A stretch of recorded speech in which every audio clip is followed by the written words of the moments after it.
is actually what does it mean to build a country? Because we say it a lot. We say we need to build a country, we need to build a federation. But what does it mean in practice? Because obviously countries are and institutions take a very long time to be built, and there are many hurdles to pass.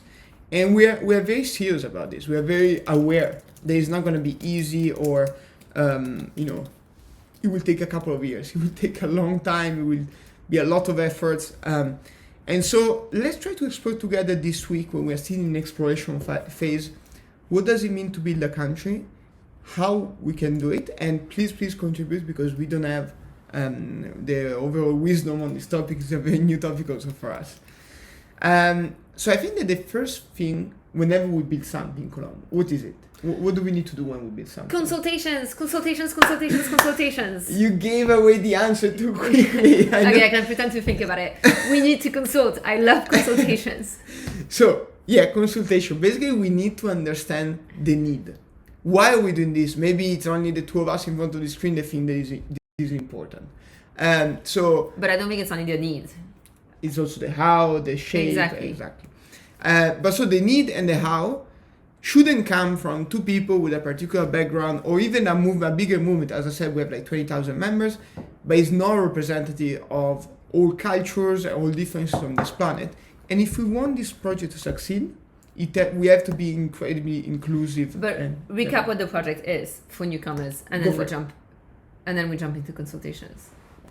Recap of the project. So our dream. So we are Atlas. The two of us are the founders. We are a global movement. They campaign on many different topics, global topics: climate, women's rights, democracy.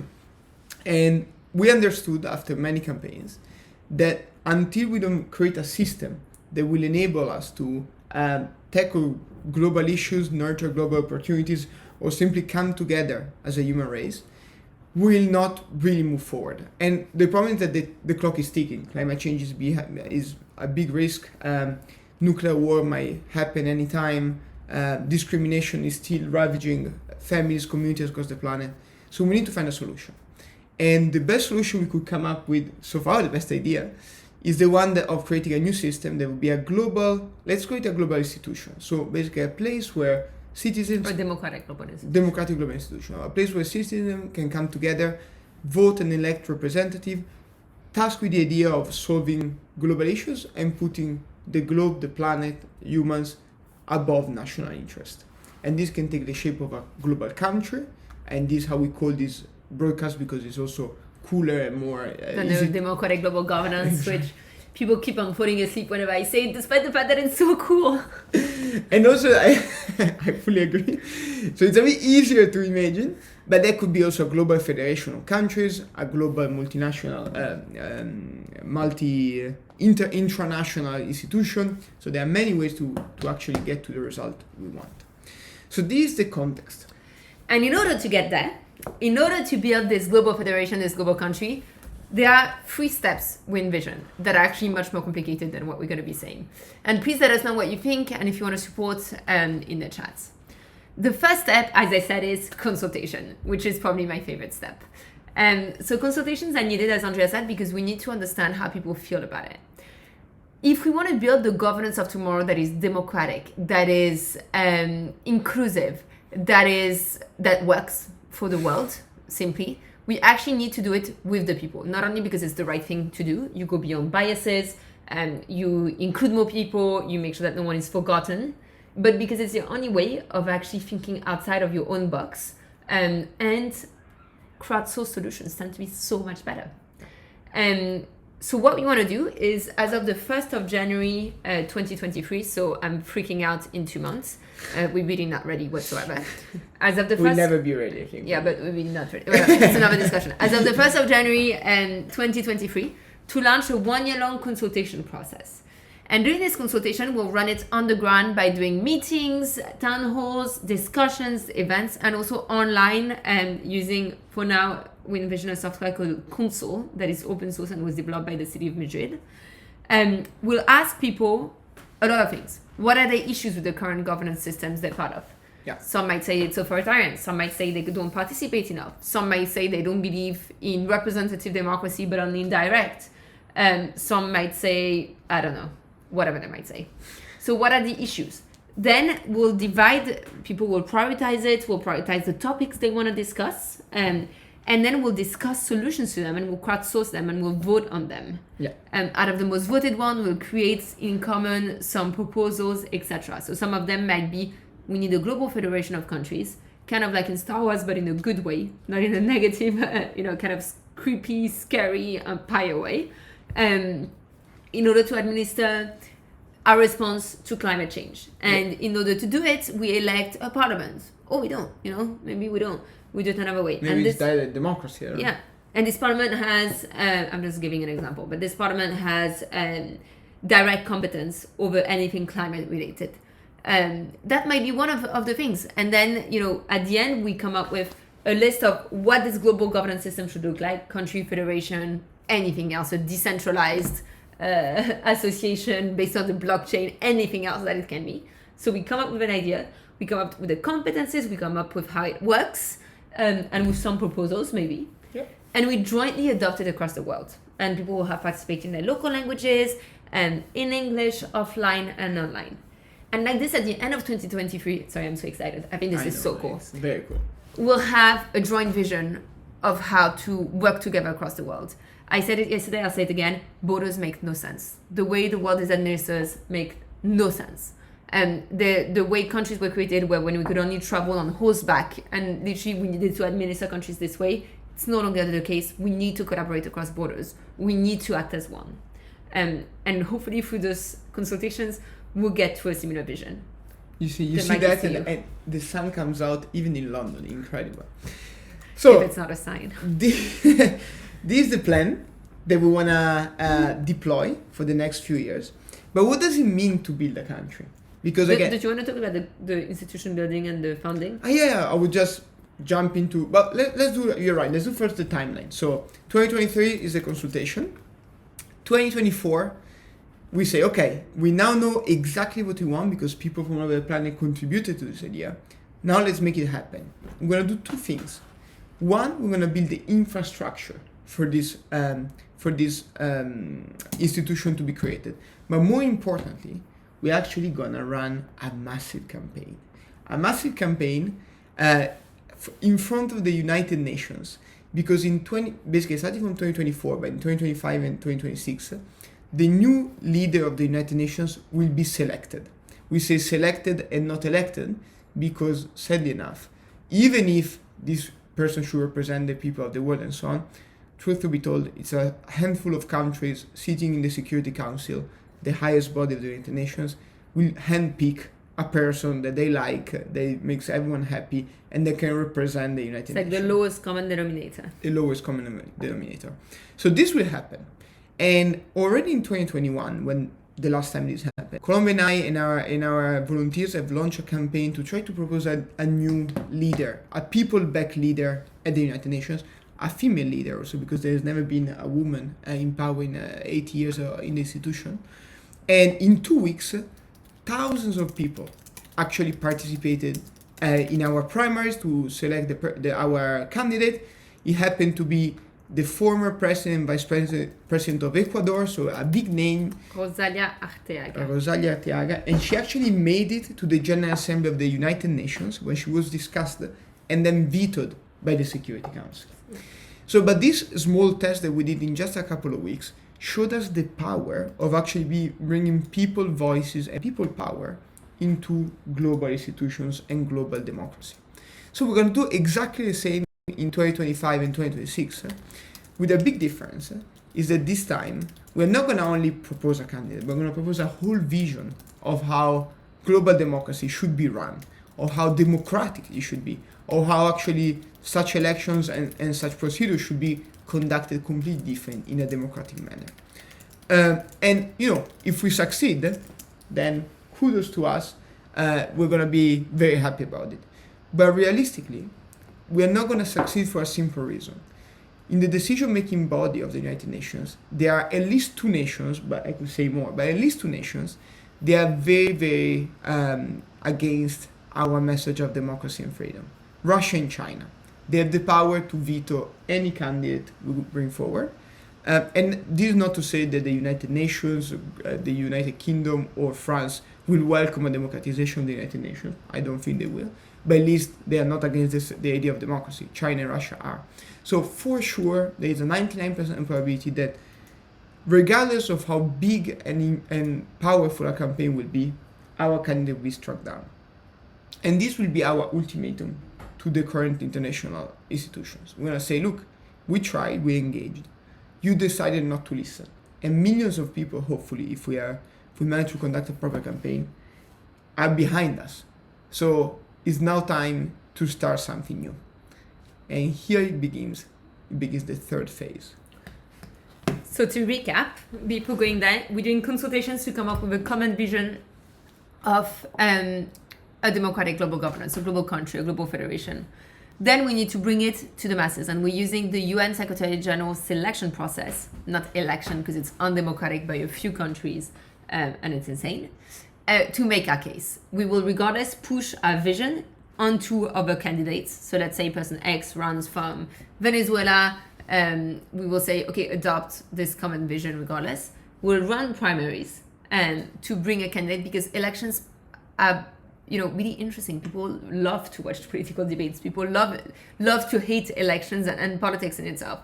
It's a great way of showing what works and doesn't work. So we'll run a candidate for the UN Secretary General that will hopefully at least be able to debate in front of the UN General Assembly and make our case known. And when struck down by authoritarian countries, we'll say, look, we tried, we play nice, we tried to collaborate. And now let's do it ourselves.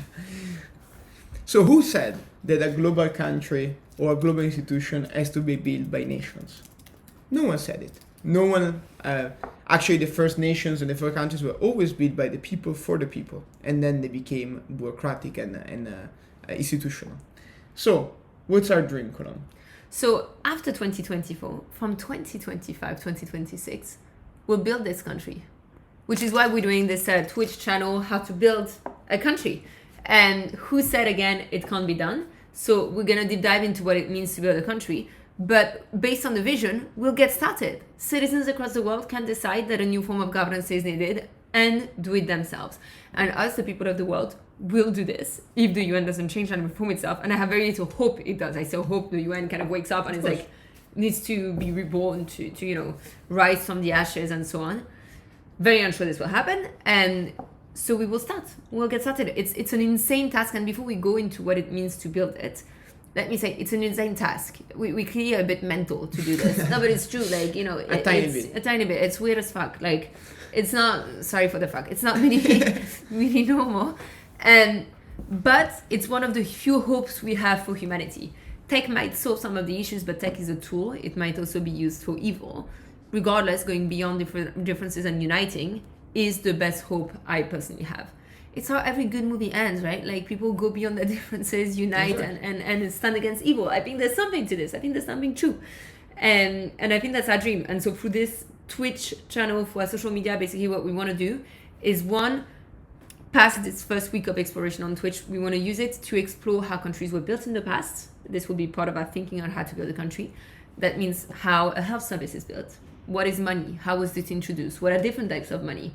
How was the UN created? How was Rose Island, a weird experiment near Italy, created? Then what are some of the philosophical questions around countries we should explore, such as, do you need a territory? What are services? Are there really some kinds of key services? And before looking at how to actually build it through the vision we'll have built, but also exploring new tech that it can be based on, understanding if there are services that are not currently given or thought of as state services by traditional national countries that we could explore, working on, and so on. So I think this is kind of what we want to do through this Twitch channel. We want you guys to, and you all and you gals, to comment and think with us about this and send us your thoughts and use it as an opportunity to explain it. But Andrea, tell us what it means to build a global governance system. It's all on me now. Yeah. Like the tough part. You prepared it.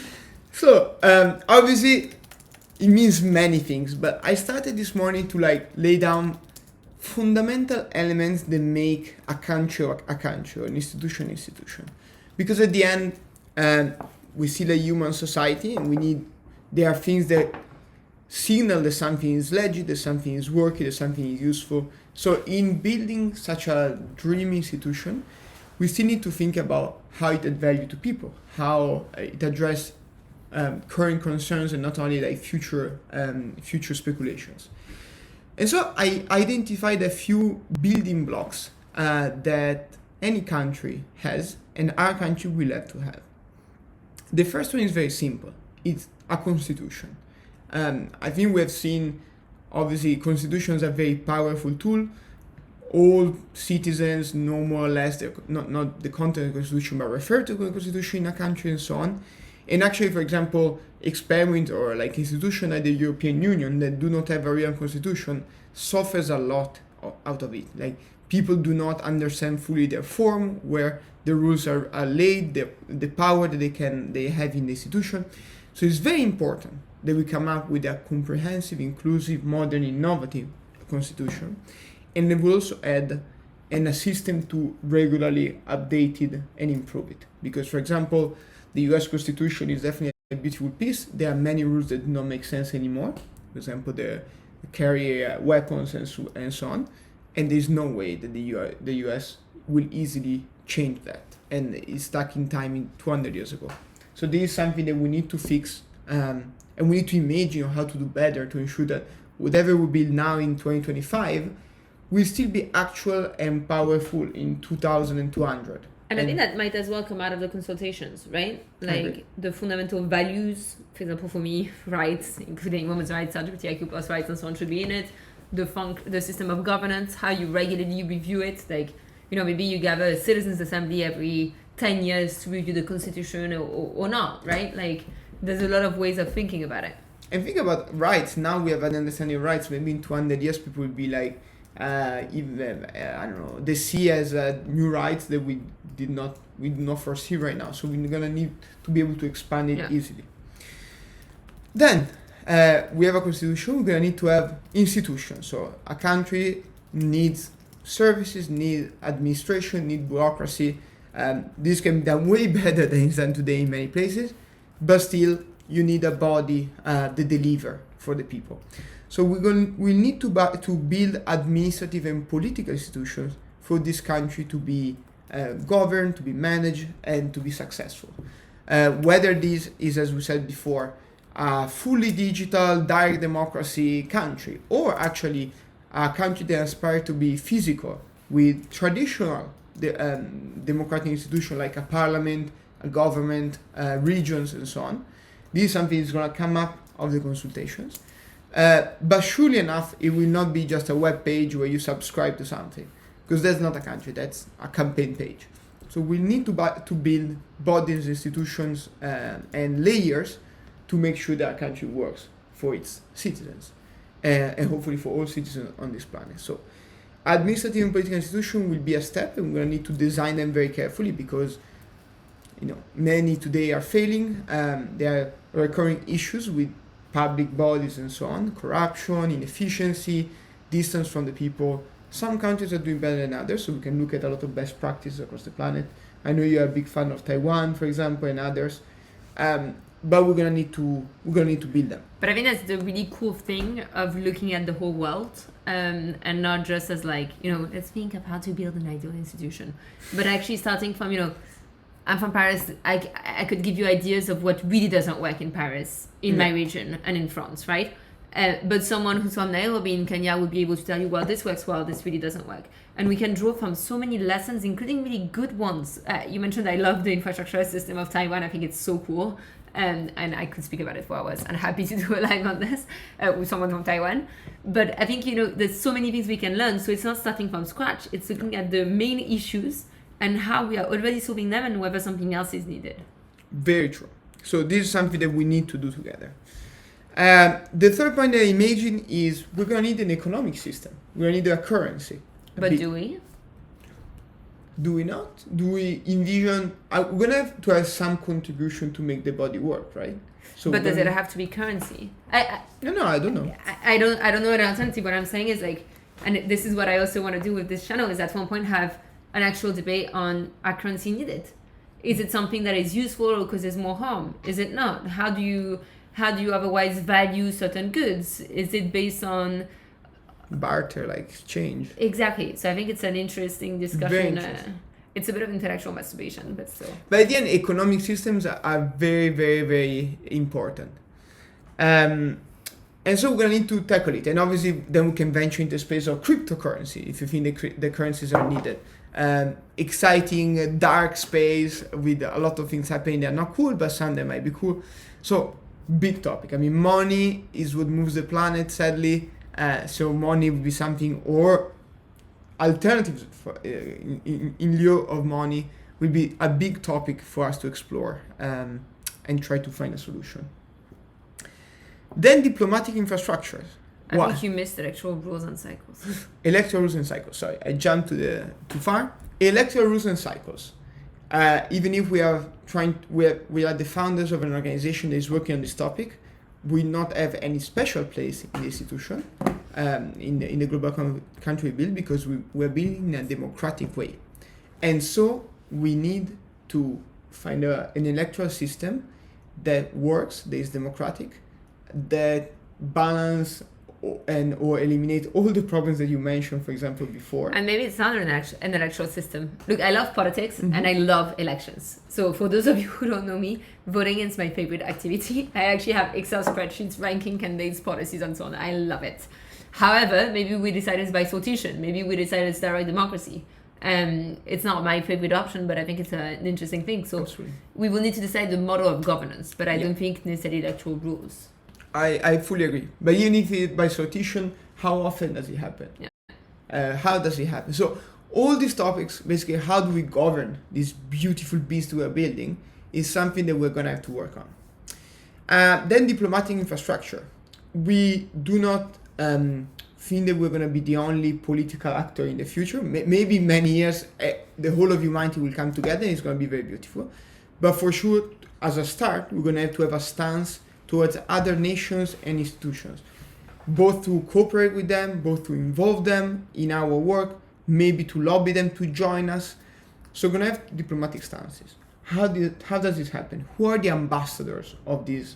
So cool. Little embassies all over the world. Exactly. Maybe each citizen, it can be an ambassador. It's not going to be a formal bureaucratic structure like it is right now. Or maybe we're going to have like a super ambassador traveling the planet with a... In the metaverse. In the metaverse, or with a pink mobile to attract attention. I don't know. But we're going to need to have a diplomatic stance towards the rest of the world. I just, by the way, sent the topics we're talking about in the chat because it's a lot. And my next point then is services in general. So, I mean, the idea of a global country is very cool, but many people will ask, okay, what can it give to me? What is the institution there for me for? And obviously, we can think about health coverage, we can think about pensions, we can think about cybersecurity, and many other services that, from a digital first approach, we can already start providing very soon in our adventure. And then the more, obviously, the country, the institution develops, the more we can expand the portfolio of services to also things outside of the online space. Do you have any idea on this, Colombe? I see you like smiling, like... No, I'm thinking about it. I was also reading Omin's Coffee's comment. Diplomatic is really important for a state. It's really necessary to have a common narrative in its relations with the others. Yep, agreed. We already have an expert on board. So we did services. I think that the other two are also very important. One is... Voluntary taxation. So we're saying voluntary because until... the state is not, or the country or the federation is not recognized by other countries, and it might be done quite fast with some countries that are more advanced and less fast with more traditional countries. And we can't double tax people, right? Like it's unfair. And so I know that the Tibetan administration, for example, levies a voluntary tax that I think it's most Tibetans abroad, and most Tibetans actually pay it. That is a voluntary taxation to be able to fund its institutions, but also its services, cultural, educational, etc. Yeah, so that's a perfect example. So it's something that, and obviously we need taxation to fuel the operation of this country. The other 2 points that I outlined, one we covered briefly before, is security or cyber security. I mean, a country has also normally security duty. So obviously cybersecurity can be our initial field of exploration, and there are a lot of bad things happening online, harassment, but also state-led cyber attacks. So providing cybersecurity to our citizens can be one of the pillars of the work we do. And then in the future, if we actually manage to have territory, we're also going to need, obviously, to think about security in general. And last but not least is exactly this, territory. So Colombe, do you think that our country will be online only, or will have a territory at a certain point? Sorry, I'm chatting at the same time, which is very difficult. I'm sending the sources. So I think in this era, there's a lot of questions about what is territory. Is, with the metaverse and the sale of real estate and so on, whatever you think of it, on the metaverse, that could theoretically be territory, right? So what actually constitutes territory? With all of our tech capacities, for example, health can be delivered online in many ways. Not all services, but some health services. Do you actually need a territory to function as a country? Honestly, I don't know. No, but I think it depends how you now define a country in today's age, right? Traditionally, yes, you need territory and sovereignty. Today, do you need it? Should we reevaluate it? Possibly. Could territories be small embassies across? So, for example, the Holy See, I hate religious examples, but still, has Vatican City, and then has, I don't even know how it's constituted, right? But it has stuff around. Yeah. So could that be a way of having a global network without having to have borders and so on and so forth? I don't know. Maybe a territory is a place with servers and then just safe spaces across the world. Very true. So I mean, these are basically the biggest questions we have to tackle during the consultation, because they're not easy. But and also during those discussions, right?